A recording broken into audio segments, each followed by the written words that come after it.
Hello there, I'm Carlos, and this is Kingdoms, where all your nerdy dreams come true. Today, I have a special episode for you, hopefully one of many to come in the future, where it's just you and me talking about Commander. I'm going to go through what I think are the top 10 Commander cards from Tales of Middle-earth, Lord of the Rings, Tales of Middle-earth, and really the cards that I'm going to be putting in my decks, and I really think that you should give them a thought too. I always want to bring you new and fun shows to watch, and so if you're enjoying this, consider supporting us by becoming a patron over at patreon.com/KingdomsTV. You get access to our private Discord, giveaways, game days, deck help, and a bunch more. I really hope that you check it out. You can also join the Discord and Kingdoms here on YouTube. Either way, make sure to smash the like button and consider subscribing so we can continue to grow and bring you these fun shows. Let's check out what I think are the top 10 most playable cards for Commander from the Lord of the Rings set. Starting off, I actually have two honorable mentions. They are the special soul rings. You can't have more than one of them in your deck, obviously, but if you do ever get a hold of one of them, they are a great replacement in any deck. Second honorable mention are the legendary lands. I think they all are playable, especially the lower amount of colors that you have in a deck, and all of them have special abilities that can be useful later on in the game. They don't require you to sacrifice the land. I really suggest checking them out. All right, now to the actual list with number 10, Gandalf the White. Gandalf is a 5-cost legendary avatar wizard at 4/5 power and toughness, has flash, and gives flash to your other legendary spells and artifacts. I think they should have just done historic and thrown sagas in there too, but oh well. Lastly, if a legendary permanent or any artifact entering or leaving the battlefield causes a triggered ability of a permanent you control to trigger, that ability triggers an additional time.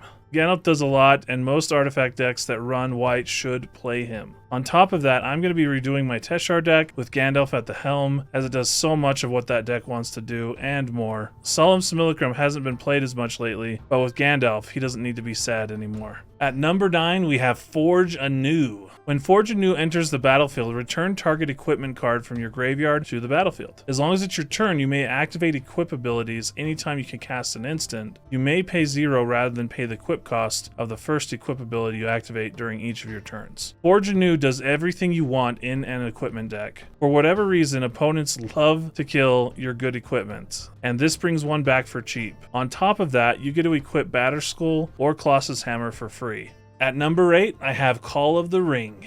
At the beginning of your upkeep, the ring tempts you. Whenever you choose a creature as your ring bearer, you may pay 2 life if you do draw a card.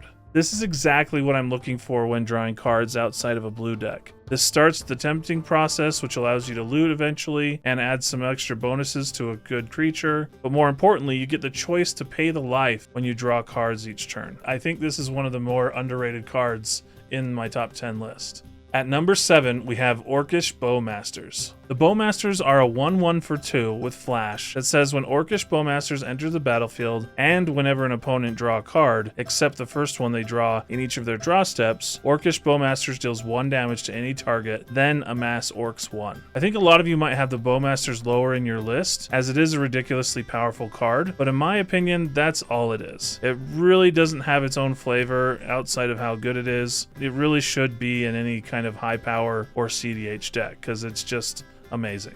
At 6, we have Mirkwood Bats. Mirkwood Bats are a 4-cost 2/3 flying bat creature that says whenever you create or sacrifice a token, each opponent loses 1 life. That's right, whenever you create or sacrifice a token. And it's not one opponent, but all of your opponents. Are you kidding me? It's a common. This is a windmill slam in any token deck. We're going to be seeing a lot more of this card for many years to come.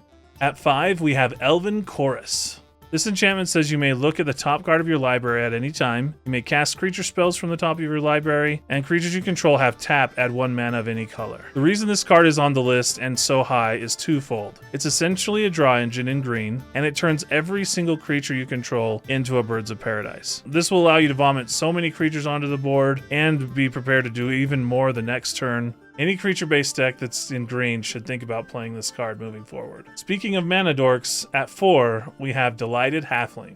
This 1-cost green creature is a 1/2 with 2 mana abilities. Tap to add a colorless, or tap and add any color of mana for legendary spells. Also, that legendary spell can't be countered. 1-cost mana dorks are amazing in all power levels of Commander. Cavern of Souls is an amazing land at all power levels of Commander. And now we have the Luftchild of the two. I'll be putting this in my suite of mana dorks that includes Birds of Paradise, Deathrite Shaman, Arbor Elf, Ignoble, or Noble Hierarch. It's immediately a staple mana dork.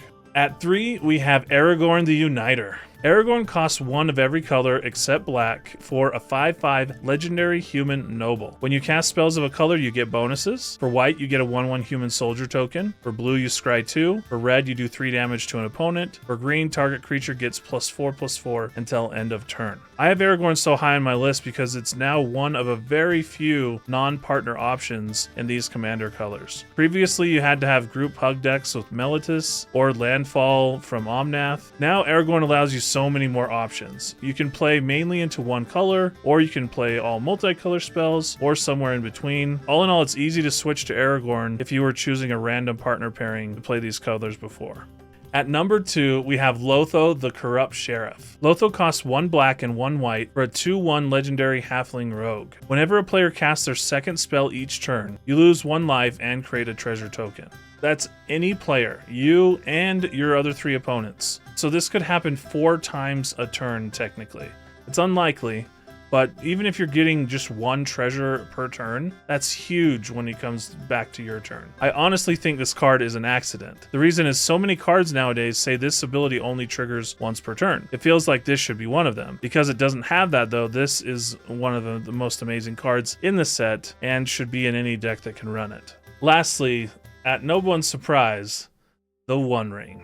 The One Ring is a 4-cost legendary artifact that does it all. It's indestructible, gives you protection from everything until your next turn, as long as you cast it, and you put burden counters on it by tapping so you draw that many cards. You do lose life equal to the number of burden counters on it on your upkeep, but that's honestly pretty negligible.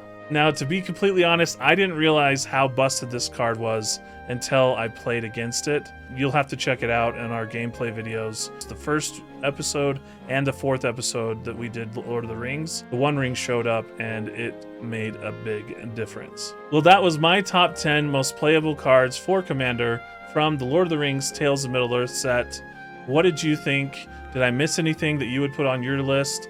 Let me know down in the comments. A big thank you to our King patrons, Worthy Glover and Jordan Ritchie. You both rule. Thanks to our Samurai patrons, LDAP and Morton Christensen. You're the pillars of the kingdom. And remember, keep it nerdy.